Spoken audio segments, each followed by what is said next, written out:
చంద్రబాబు నాయుడు గారు మొట్టమొదట Musi project clean చేయాలి, మూసీ నది క్లీన్ చేయాలని ఆయన నందనవనం పేరుతో ఫస్ట్ ఒక ప్రాజెక్ట్ చేసి వదిలేసారు. తర్వాత వైఎస్ఆర్ గారు వచ్చి కొన్ని కేంద్ర నిధులు తీసుకొచ్చి సేవ్ మూసీ అని చేద్దామని ఆయన ట్రై చేసిరు. తర్వాత కేసీఆర్ గారు వచ్చిన తర్వాత ఇప్పుడు ఏదైతే ఉందో Musi river front development corporation అని దాన్ని బట్టి వారు కొంత ప్రయత్నం చేసిరు. ఇప్పుడు రేవంత్ రెడ్డి గారు కూడా దాన్ని కొనసాగిస్తున్నారు. ఇప్పుడు మూసీ రివర్ ఫ్రంట్ కార్పొరేషన్ అయితే 2017లో మేము ఒక 17,000 కోట్లతోని ఈ మూసీ చుట్టూ ఉన్నటువంటి దీన్ని డెవలప్ చేస్తాము, ఓల్డ్ సిటీకి న్యూ సిటీకి కనెక్టివిటీ ఇస్తామని చెప్పి అన్నాడు ఒక ప్రాజెక్ట్ ప్రపోజల్ ఇచ్చారు. ఇస్తే మన రాష్ట్రంలో ఎన్విరాన్మెంటల్ ఇంపాక్ట్ అసెస్మెంట్ చేసేది, పర్యావరణ పరిరక్షణ చేసేటటువంటి సంస్థ 2017లో రిజెక్ట్ చేసింది ఈ ప్రపోజల్ని. ఏమని, మీరు 30 లక్షల ఎస్ఎఫ్టీ కడతామంటున్నారు, 30 లక్షల స్క్వేర్ ఫీట్లు మూసీ రివర్ బెడ్ మీద కడితే ఇబ్బంది అవుతుంది, కాబట్టి మీరు దీనికి సంబంధించి ఏదైనా కేంద్రంలో ఇంకో సంస్థ ఉంటుంది వాళ్ళ దగ్గరికి పోండి అని బీఆర్ఎస్ ప్రభుత్వం ఉన్నప్పుడే ఎన్విరాన్మెంటల్ అసెస్మెంట్ వాళ్ళు దీన్ని రిజెక్ట్ చేయడం జరిగింది. ఇప్పుడు మరి అదే సంస్థ మళ్ళీ పర్మిషన్ ఇచ్చింది ఇప్పుడు టీఓఆర్కి, ఈ రాష్ట్ర ప్రభుత్వానికి. Same organisation which rejected in 2017. Now they are giving permission again. 2017 overall 17,000 crores 30 lakh SFT అన్నది అప్పుడు ప్రపోజల్. ఇప్పుడు ఓన్లీ ఫేజ్ 1లో 18 లక్షల ఎస్ఎఫ్టీ అని, ఇప్పుడు 18 లక్షల స్క్వేర్ మీటర్లు డెవలప్ చేస్తామని ఇప్పుడు ప్రపోజల్ ఒక ఫేజ్ 1లోనే. మరి ఇప్పుడు ఎట్లా ఇచ్చారు పర్మిషన్ టీఓఆర్కి, అప్పుడు ఎట్లా రిజెక్ట్ చేసిండ్రు? మరి ఏం జరిగింది? ఈ జాదు మంతర్ ఏంది? ఈ గ్రాఫిక్స్ తోని చేస్తున్న మాయాజాలం ఏంది? అమరావతిలోనేమో ఇడ్లీ ప్లేట్లు పెట్టినట్టున్నారు అప్పుడు గ్రాఫిక్స్తోని, ఇక్కడ మన సీఎం గారేమో ఇడ్లీలు పెట్టిరు నిన్న. మొత్తం అది గ్రాఫిక్స్ ప్రజెంటేషన్ ఆ బొమ్మంతా చూస్తే ఏం లేదు, ఇడ్లీలు ఉన్నాయి, 2-3 ముగ్గులు ఉన్నాయి, అంతకుమించి అందులో ఉన్నదేం లేదు. ఎందుకంటే ట్రాన్స్పరెన్సీ ఉండాలన్నది మాత్రం మేము కోరుతున్నాం. డెఫినెట్గా ఎస్, మూసీ మంచిగా కావాలి, మూసీ క్లీన్ కావాలి, మూసీ చుట్టుమట్టు ఉన్నటువంటి పట్టాదారులు, ఆ పట్టా భూములు వాళ్ళందరూ కూడా డెవలప్ కావాలి, నేను కాదనట్లేదు.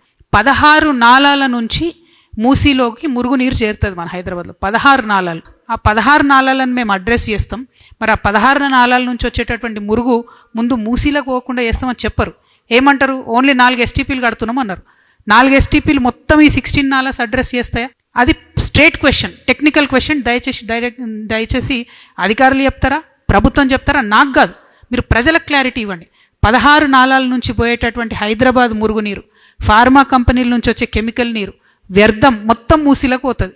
మీరు దాన్ని క్లీన్ చేయకుండా ఎన్ని వేల కోట్లు పెట్టి ఏం డెవలప్మెంట్ చేసినా కూడా ఏం లాభం ఉంటుంది? ఫస్ట్ పాయింట్ అది. సెకండ్ పాయింట్, మీరు మల్లన్న సాగర్ నుంచి గోదావరి నీళ్లు తీసుకొచ్చి మూసీని ప్రక్షాళన చేస్తాం, మంచి చేస్తాం అన్నారు. ఒరిజినల్గా కొండపోచమ్మ సాగర్ నుంచి 1,100 కోట్ల రూపాయలతో వచ్చే ప్రాజెక్ట్ని మీరు ఎస్టిమేట్ పెంచి 7,000 కోట్ల రూపాయలు మల్లన్న సాగర్ నుంచి అన్నారు. సరే, సంతోషం. మరి ఆ పనులు మొదలు పెట్టినరా? మీరు ఇప్పుడు మూసీ క్లీన్ చేస్తాం అంటున్నారు, ఏడుకెళ్ళి చేస్తారు క్లీను? వాటర్ ఎట్లా వస్తుంది, ఫ్రెష్ వాటర్? దాన్ని ఆలోచించండి. మూడవది, నేను మొన్ననే జియాగూడ పోయి వచ్చిన. జియాగూడలో అక్కడ మన గొర్రెలు అమ్ముతారు, మేకలు అమ్ముతారు, మా యాదవ్ సోదరులందరూ, పెద్ద మార్కెట్ అక్కడ. కరెక్ట్ దాని ముంగట్నే మూసి ఉంటుంది, రోడ్కి అవతల సైడ్ మూసి ఉంటుంది. అక్కడనే అన్ని కట్ చేస్తుంటారు గొర్రెలు, తీసుకొని డైరెక్ట్గా వ్యర్థాలలో పడేస్తుంటారు. ఎందుకంటే ఫెసిలిటీ లేదు, స్లాటర్ హౌస్ లేదు. వాళ్ళ తప్పు కాదు, వాళ్ళు అమ్ముకునేటోళ్ళు, వాళ్ళ పాపం ఒక గొర్రెను కొనుక్కొని బతికేటోళ్ళు, అమ్ముకొని బతికేటోళ్ళు, వాళ్ళ తప్పు కాదు. స్లాటర్ హౌస్ లేదు.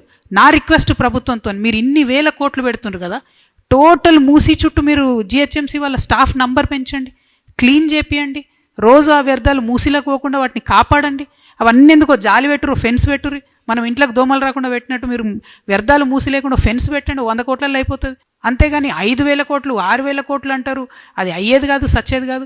ఈ 3 సంవత్సరాలలో దయచేసి నా రిక్వెస్ట్ ఒకటే, మీరు మూసి 1 ఎంక్రోచ్మెంట్ కాకుండా చూడాలి, 2 వ్యర్థాలు అందులో పోకుండా చూడాలి, 3 మూసీలో ఇప్పుడు మీరు ఎంక్రోచ్మెంట్ పేరుతోని, ఈ డెవలప్మెంట్ పేరుతోని 1,430 ప్రాపర్టీస్ని పడగొడతామని చెప్తున్నారు, వాళ్ళకి కాలనీలు కట్టిస్తామని చెప్తున్నారు. మరి వాళ్ళతోనే ఎందుకు ఇంతవరకు చర్చిస్తలేరు? వాళ్ళని ఎందుకు పిలుస్తలేరు? ఎందుకు రేట్ గురించి మాట్లాడతలేరు? అర్బన్లో వేరే రూల్స్ ఉంటాయి కదా. ఇప్పుడు మొత్తం ఈ project development cost phase 1 7,000 crores అన్న దాంట్లో మల్లన్న సాగర్కి సంబంధించిన 7,000 కోట్ల రూపాయలు లేవు, ఈ టోటల్ ల్యాండ్ అక్విజిషన్కి సంబంధించినటువంటి కాస్ట్ లేదు, ఈ ఎస్టీపీలకు సంబంధించి కాస్ట్ లేదు. అంటే మళ్ళీ ఇవన్నీ అదనంగా అవుతాయి అన్నట్టు. మరి వీటన్నిటికీ డబ్బులు ఏడికెళ్ళి తెస్తారు? ఒకవేళ వీటికి డబ్బులు తేలేరు అనుకోండి, ఈ ప్రాజెక్ట్ ఫినిష్ అవుతుందా? అంటే మీరు అల్టిమేట్గా టోటల్ డిపిఆర్ ఇవ్వకుండా తెలంగాణ ప్రజలను మభ్య పెడుతున్నారని మాత్రం చాలా బలంగా మేము నమ్ముతున్నాము.